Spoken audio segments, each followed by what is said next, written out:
Season 3 Episode 1. Following the massacre at Nouveau Theatre de Vampires, Guillermo's masters have him imprisoned in the basement of the house on Staten Island. The imprisonment is within a serious-looking cage, but Guillermo quickly found a way to break out of the cage and has been sneaking out to eat and to protect the vampires. This ploy can no longer continue, however, when the vampires are in danger of being killed and Guillermo comes to rescue them yet again. A floating woman called the Guide says she comes in peace and delivers a letter from the leader of the Vampiric Council, Viago, summoning the vampires. Bingers are led to believe this is a negative summon, per usual, but in a turn of events, Nandor, Nadja, Laszlo and Colin Robinson are offered positions as the new Vampiric Council for the American Eastern Seaboard. This comes at the heels of Guillermo having wiped out around 3/4 of the high-ranking NYC vampires during a short span.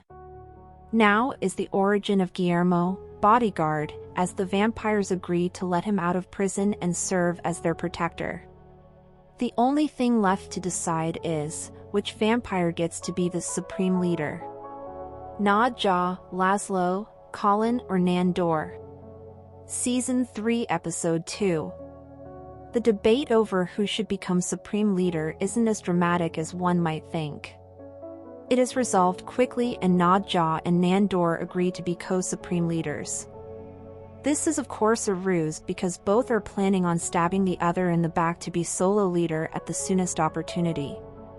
The guide shows the vampires around their new stomping grounds and along the way introduces them to an ancient mythic artifact, called the Cloak of Duplication, which allows someone to take on the appearance of another.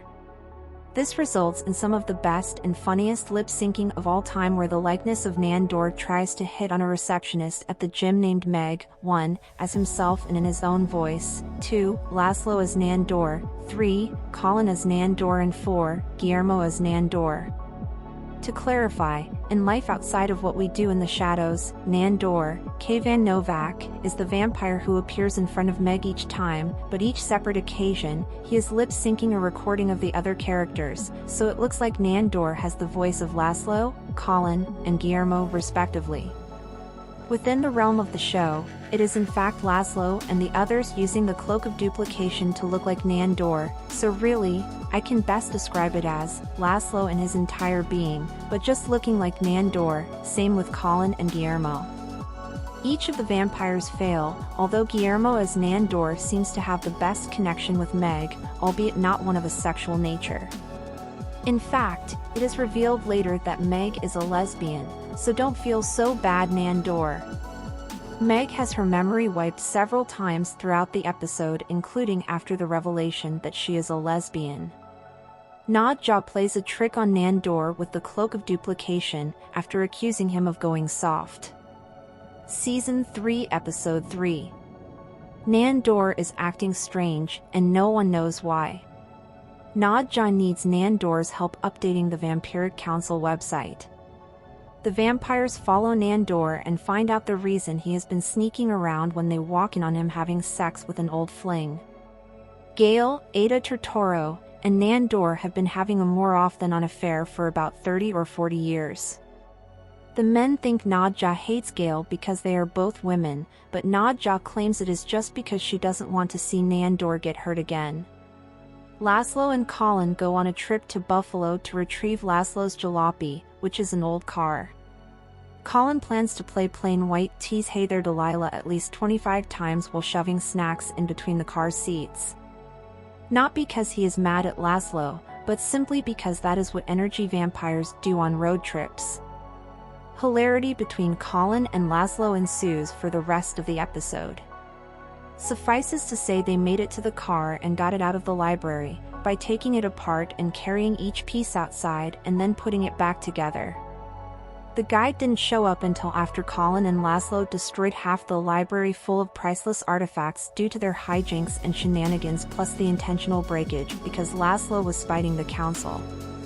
There was a large red button on the inside and the outside of the library which opened a story-tall door they could have brought the car out of.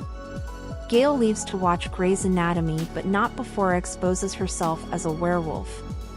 As you might imagine, this Romeo and Juliet type of romance might cause a rift in the pact between werewolves and vampires, so the vampires go to the park to confront the werewolves. The conversation does not seem to be leading anywhere productive when Guillermo spots Gail making out with a werewolf. This leads to kickball game between the vampires and werewolves. When Gail is about to die due to a Nadja kickball kick to the head, Nandor bites her to turn her into a vampire and give her immortality. Eventually Nandor pops the question and Gail turns him down, but says they have all of eternity to work it out. Gail then flies away in bat form. P.S. Laszlo gets his car fixed and the guide ends up helping Nadja update the Vampiric Council website. Thanks for watching. For more content, check out contentbinger.com.